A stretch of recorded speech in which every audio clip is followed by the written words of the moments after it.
Imagine standing in the heart of the Vatican, behind towering marble columns, where sacred hymns once echoed. But what you are about to witness has nothing holy about it. Flickering candlelight reveals silks, laughter, and whispers that should never exist within the Pope's chambers. In these very halls, Pope Alexander VI, known as the most depraved pope in history, presides over an event so scandalous that even the Romans of old would have turned away in shock. This was no ordinary feast. It was a night of corruption, desire, and forbidden rituals that would forever stain the Church. In the dusty streets of 15th century Spain, where the Mediterranean winds carried with them the scents of olive groves and burning incense, a child was born who would one day rise to occupy the most powerful spiritual throne on earth, only to defile it in ways that shocked the conscience of Europe. Rodrigo Borgia, later to become Pope Alexander VI, first opened his eyes in the small town of Zativa near Valencia in 1431. His youth, like the countryside itself, was steeped in the traditions of a Catholic faith that promised salvation. Yet his destiny was never about prayer or humility. From the very beginning, his ambitions were sharpened by family connections, and those connections would carve a path for him not to sainthood, but to infamy. His uncle, Alfonso de Borja, had already advanced within the Church, and when he ascended to the papacy as Pope Calixtus III in 1455, Rodrigo's future was sealed. What should have been the nurturing of a devout servant of God became instead the grooming of a political operator who understood that Rome was not a sanctuary but a battlefield, where wealth, influence, and lust reigned as surely as marble and gold. When Rodrigo was elevated to cardinal at the age of 25, it was not because of holiness or extraordinary piety, but because the Church was riddled with the veins of nepotism that pulsed like poison through its body. His red robes were less a symbol of sacrifice and more a banner of victory, a visible sign that he had entered the inner circle of men who treated salvation as a commodity to be bartered. The eternal city that greeted him was a strange paradox. Pilgrims from distant lands still knelt before relics and altars, whispering prayers through tears of hope, while just beyond the sacred steps, Rome's streets flourished with corruption, vice, and pleasures bought with gold ducats. The papal court had become a marketplace of sin cloaked in vestments of sanctity, and Rodrigo walked into it like a spider weaving its web, hungry and patient, watching as fortune and opportunity moved toward him with every passing year. Unlike many clerics whose vows chained them to a life of austerity, Rodrigo embraced luxury with the appetite of a Renaissance prince. His palaces glowed with candlelight spilling across gilded walls. His tables were heavy with banquets that rivaled those of secular monarchs, and his bed was seldom empty, for he collected mistresses as casually as others collected sacred texts. Children were born to him with the regularity of the seasons, yet instead of shame, he treated them as living chess pieces in his relentless pursuit of power. One of the most influential women in his life, Fanosa dei Catane, bore him several offspring whose names would soon be written into history as both instruments and victims of their father's ambition: Juan, Cesare, Lucrezia, and Joffre. Each one was destined to play a role in the Borgia family drama, a tale that blurred the line between dynasty and tragedy. The hypocrisy of Rodrigo's life was so blatant that even in a city accustomed to scandal, his conduct provoked outrage. Pope Pius II himself wrote in anger, condemning Rodrigo's shameless behavior in Siena, where his excesses shocked both clergy and townsfolk alike. Yet these reprimands rolled off him like water off marble, for he had already decided that the papal throne would one day be his. Morality was not a chain to restrain him, but an obstacle to be pushed aside. His eyes burned with the fire of ambition, and he learned early that in Rome the papacy was less about divine inspiration and more about the careful management of gold, influence, and alliances forged in secrecy. Rodrigo was not merely participating in corruption, he was mastering it, turning it into an art that would soon secure him the highest seat in Christendom. By the late 15th century, as Europe shifted under the weight of Renaissance thought and political upheaval, the conclave of cardinals gathered to decide who would be the next vicar of Christ. The Sistine Chapel, which would later be crowned with Michelangelo's genius, became a theater of bribery and whispered promises. Wealth flowed like water through those hallowed halls, and with it flowed ambition, betrayal, and desperation. In August of 1492, after days of secret negotiations and unholy bargains, Rodrigo Borgia emerged victorious, ascending to the papacy as Pope Alexander VI. Contemporary observers did not pretend this election had been guided by the Holy Spirit.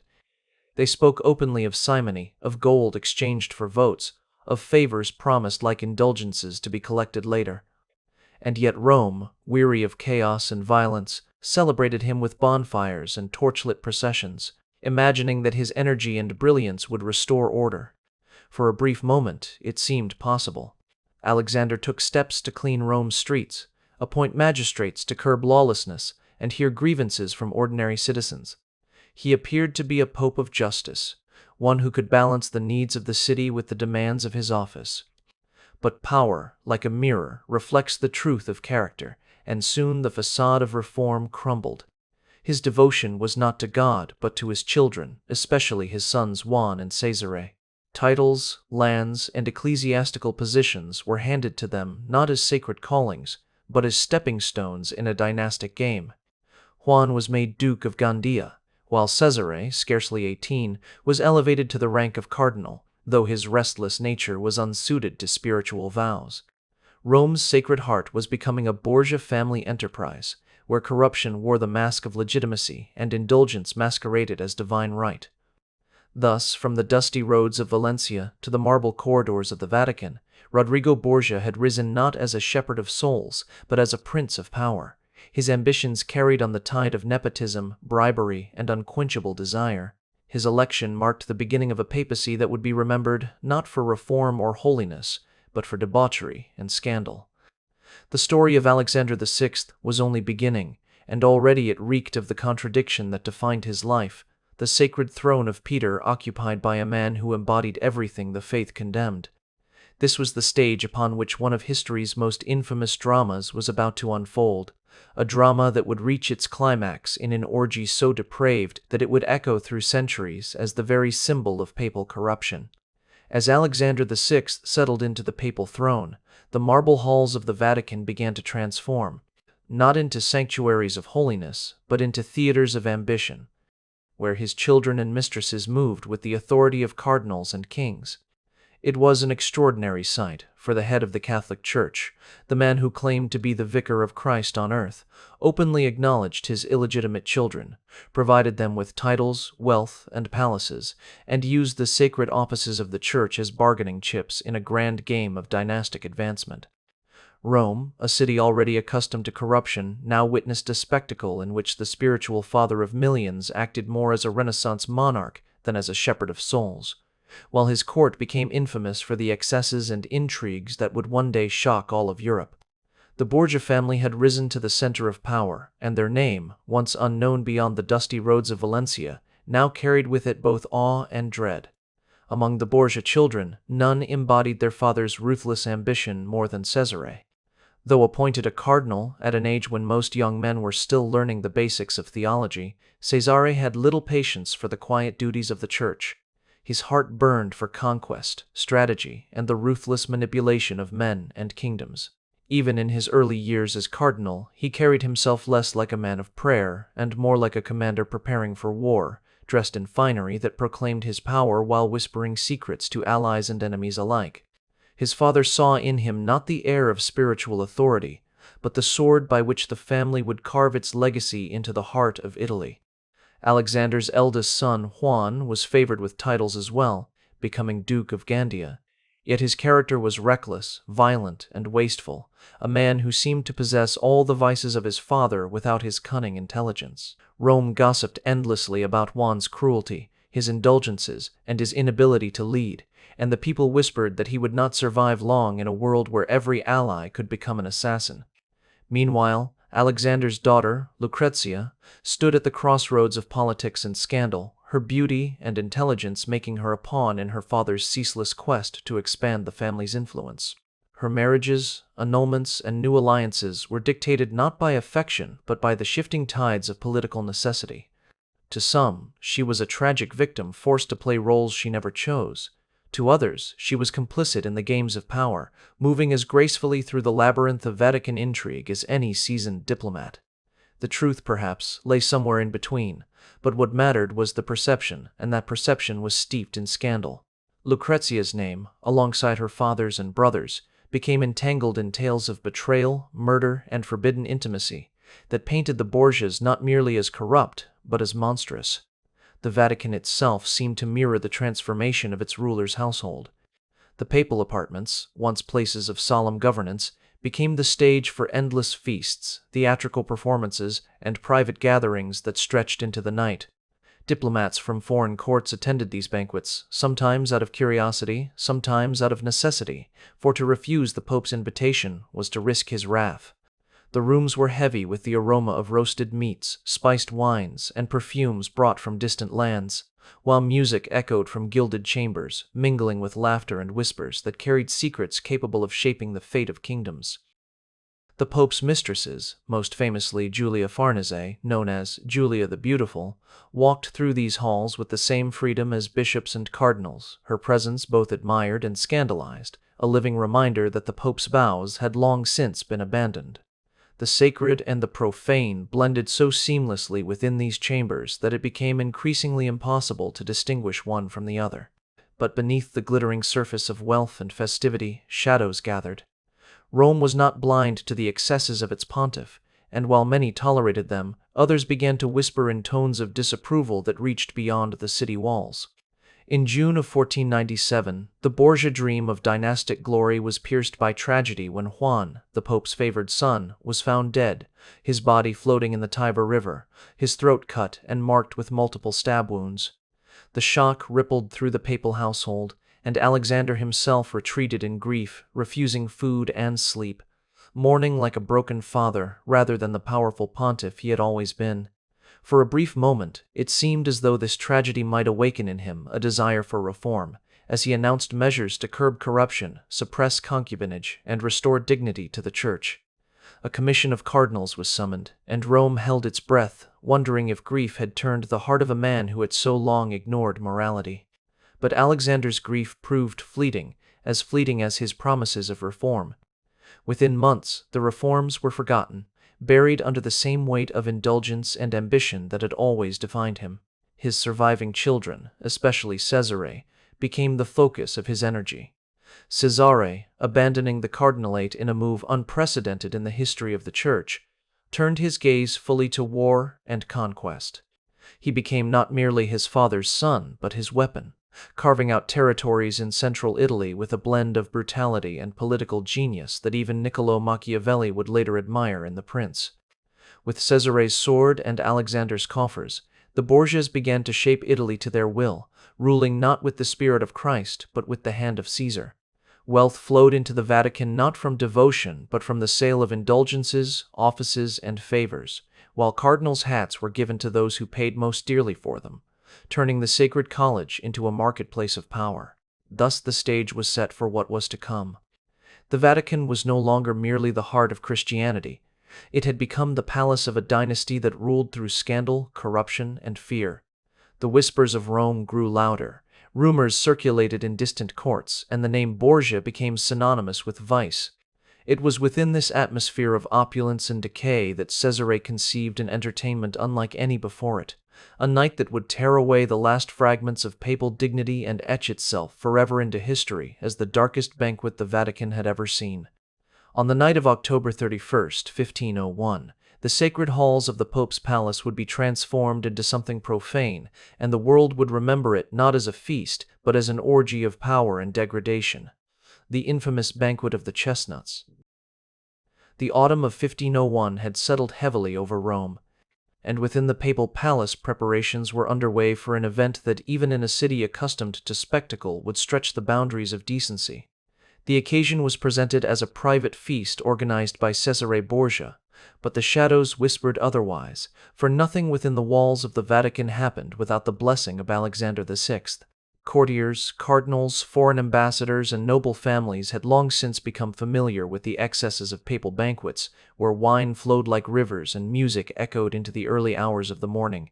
But what awaited them that October night would leave even the most jaded in stunned disbelief. The banquet of the chestnuts, as it would later be called, was less a celebration than a ritual of indulgence. a gathering that revealed the soul of a papacy corrupted beyond recognition. The setting itself was one of calculated magnificence. In the apostolic palace, where frescoed walls told stories of saints and martyrs, tables groaned beneath the weight of silver platters stacked with roasted pheasants, venison, sugared fruits, and delicacies imported from the farthest corners of Europe. The great hall flickered with candlelight, hundreds of flames dancing against marble and gilt, casting shadows that seemed to mock the solemnity of the sacred space. Musicians played softly at first, their notes winding through the air like the promises of seduction, while servants in fine livery poured goblets of wine and filled the air with the perfume of spiced dishes. To the unsuspecting, it might have seemed no more than an extravagant courtly feast, but the Borgias had no intention of stopping at extravagance. What unfolded was a descent into excess so profound that chroniclers struggled to capture its enormity without recoiling in disgust. The guests, many of them young courtesans and dancers brought secretly into the Vatican, were dressed in silks that shimmered like water, their jewels reflecting the golden glow of the candles, their laughter mingling with the voices of bishops and cardinals who should have been devoted to prayer, but instead surrendered themselves to temptation. Cesare, towering in his armor-like attire of velvet and gold, presided over the proceedings with the authority of a general commanding an army, his eyes watchful and calculating even as he smiled and raised his cup. His sister Lucrezia, whether by choice or coercion, was present as well, seated at the high table like a queen in a drama that blurred the line between family, politics, and scandal. And above them all, the figure of Alexander VI loomed, not in the austere robes of the pontiff, but in garments rich with embroidery, his face flushed with wine and pleasure, a man who no longer concealed his appetites behind the thin veil of sacred duty. As the night deepened, the feast gave way to spectacle.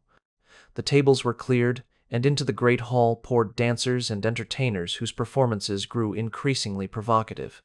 At first they moved with the grace of classical figures, reenacting myths of gods and lovers, but soon their gestures became more daring, their movements deliberately sensual, drawing laughter and applause from the audience. Then came the moment that transformed an extravagant banquet into an infamous orgy. 50 courtesans, their bodies glistening with oil, were summoned to the center of the hall. From baskets poured roasted chestnuts, scattering across the polished floor like tiny embers, and the women, on their hands and knees, were commanded to crawl after them, collecting the nuts as the high-ranking guests watched, cheered, and wagered on their movements. Chroniclers described the scene with horror, noting how the sacred halls of the Vatican, once echoing with hymns and prayers, now resounded with the shouts of men encouraging the debasement of women as if they were animals in a grotesque contest. But the humiliation of the chestnuts was not the end, it was merely the prelude. As the courtesans finished their performance, the guests themselves were drawn into the revelry. Clothes loosened, vows forgotten, and the great hall dissolved into a frenzy of desire, where sacred vows meant nothing, and flesh became the true currency of the evening. It is said that Cesare and his companions offered prizes for the most impressive displays of virility, rewarding those who could perform with the endurance of beasts. Whether these accounts were exaggerated by enemies of the Borgias or faithfully recorded by horrified witnesses hardly matters, for the legend of that night would endure as one of the most damning indictments of papal corruption in history. The image of the Pope himself presiding over an orgy within the Vatican was a scandal too great to be erased, even by time.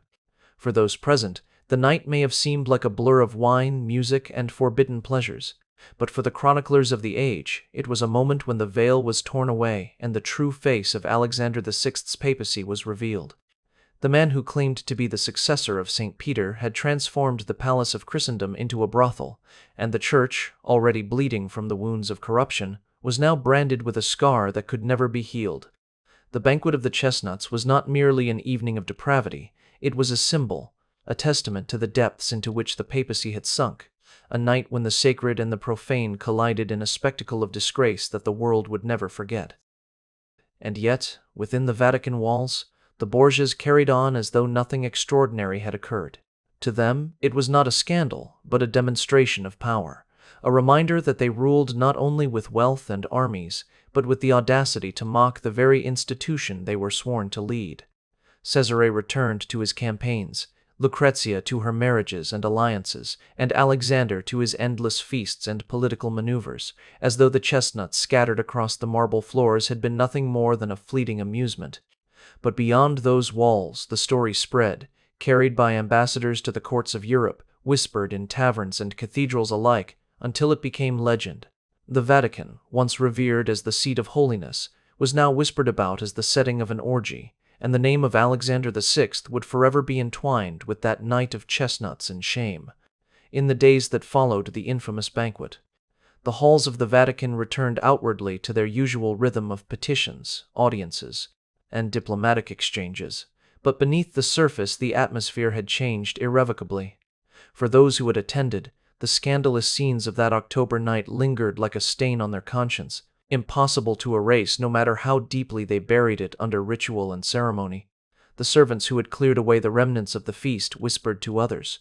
The foreign envoys who had been present wrote to their kings in hushed tones, and the cardinals who had joined in the revelry sought to mask their guilt by retreating into silence.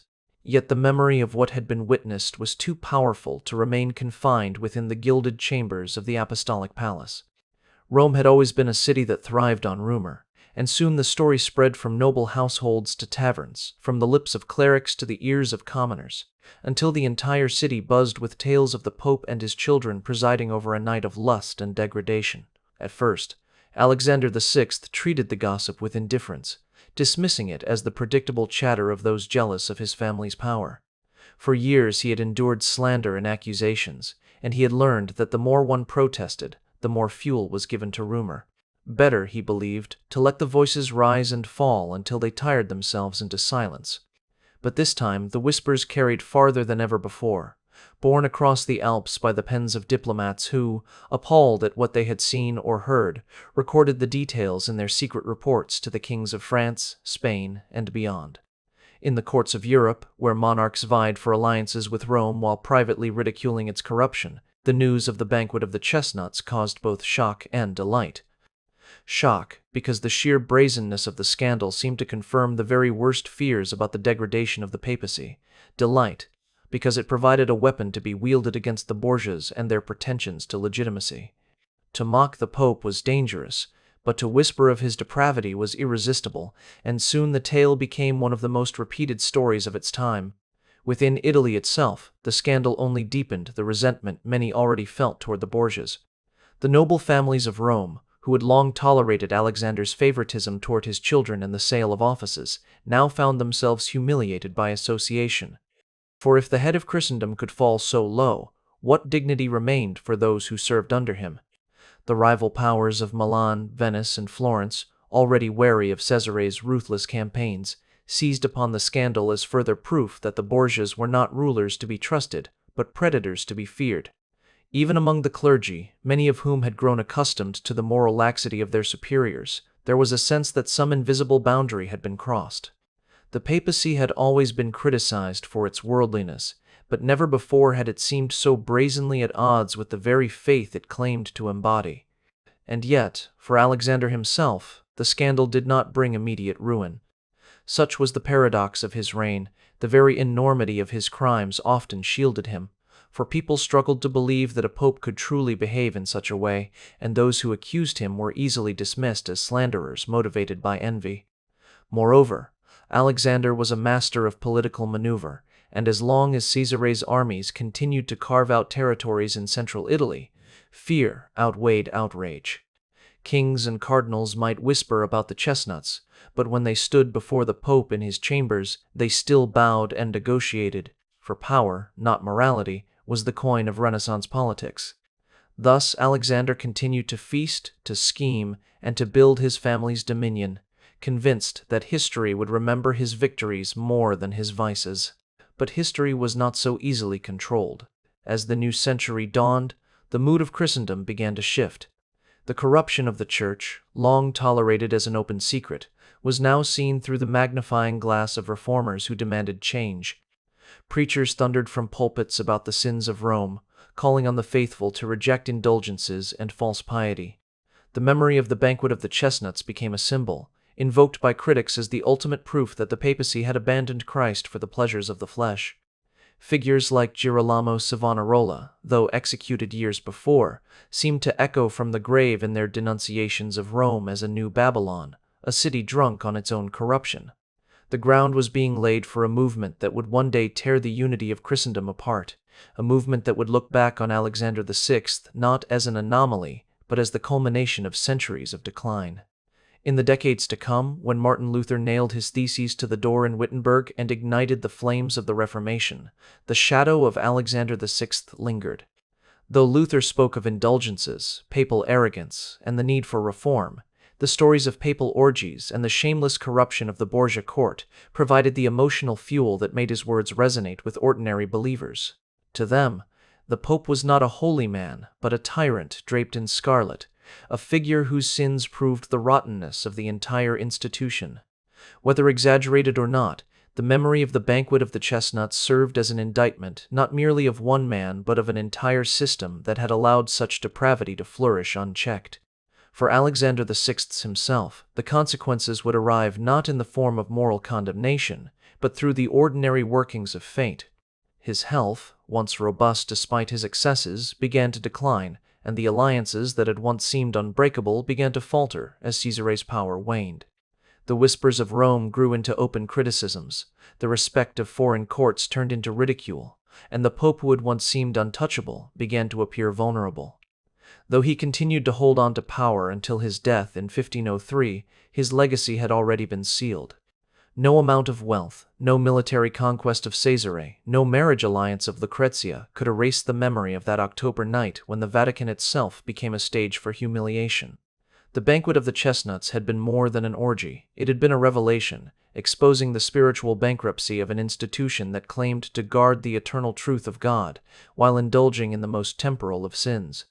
The world might forget the details of feasts, wars, and alliances, but it would never forget the image of a pope presiding over debauchery within the holiest palace of Christendom. It was a wound that would bleed long after Alexander VI was gone, staining the church with suspicion and fueling the fires of those who demanded a new beginning. And thus the legacy of the most depraved pope in history was secured, not by the grandeur of his palaces or the might of his armies, but by the scandal of a single night, when chestnuts rolled across the marble floors of the Vatican, and the sacred was consumed by the profane. By the dawn of the year 1503, the reign of Alexander VI stood at a strange crossroads. Outwardly, he remained the most powerful man in Christendom, his hands still firmly gripping the levers of papal authority, his family still entrenched in positions of wealth and influence, yet beneath the surface the foundations of his rule had begun to rot. The endless feasts, the relentless pursuit of pleasure, and the scandals that had followed him year after year had not destroyed his hold on Rome, but they had steadily eroded the reverence once attached to the papal throne. More crucially, the great project of his life, the forging of a Borgia dynasty that would rival the kingdoms of Europe, was faltering. Cesare's campaigns, which had carved a swath of conquest across central Italy, were beginning to unravel under the pressure of shifting alliances, and Lucrezia, though securely married into the house of Este, could not alone sustain the family's ambitions. The Borgia dream was beginning to crack, and the man who had built it upon intrigue, wealth, and shameless indulgence now faced the final reckoning of his mortal life. The summer of 1503 brought with it a suffocating heat that hung over Rome like a curse, and with the heat came sickness. Malaria swept through the city, carried by the swarms of mosquitoes that thrived in the stagnant waters of the Tiber and the marshlands beyond. It struck rich and poor alike, sparing neither noble palaces nor humble hovels, and soon the Vatican itself could not escape its reach. Alexander VI, who had survived decades of excess, countless enemies, and the weight of scandal, found himself suddenly weakened, his body betraying him in a way that no amount of gold, power, or indulgence could prevent. He fell ill alongside his son Cesare, and for a brief time Rome trembled at the thought that both the Pope and his warrior heir might be swept away together by the unseen hand of disease. Servants whispered of divine judgment, of the wrath of God finally falling upon the man who had desecrated the papacy with his sins, and as Alexander lay fevered and gasping, the city held its breath. Accounts of his final days vary, as they often do when the powerful die, but they agree on one point: The Pope, who had surrounded himself with luxury and pleasure, did not meet his end with dignity. His face, once flushed with the color of wine and vitality, grew darkened and swollen, his body racked with pain, and his attendants recoiled from the stench that filled the chamber as the sickness consumed him.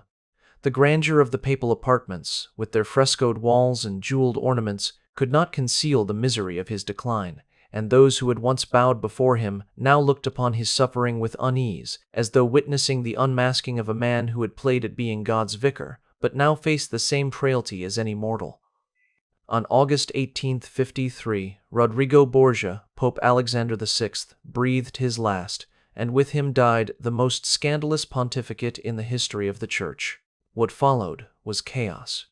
Cesare, still weakened by illness, struggled to maintain control of the Vatican, but the enemies of the Borgias, long suppressed by fear, now seized the moment to strike.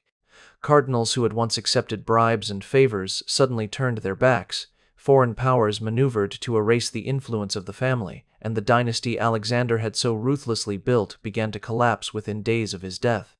Cesare, once the terror of Italy, would soon be reduced to a fugitive, betrayed by fortune and abandoned by allies, and Lucrezia, though she would go on to live as Duchess of Ferrara, would forever carry the stain of her father's name. The empire of the Borgias had not been constructed upon faith or honor, but upon ambition, corruption, and fear, and without Alexander to hold it together, it crumbled with startling speed. Even in death, the Pope could not escape indignity. When his body was prepared for burial, it is said to have swollen grotesquely, turning a sickly color that horrified those tasked with laying him to rest.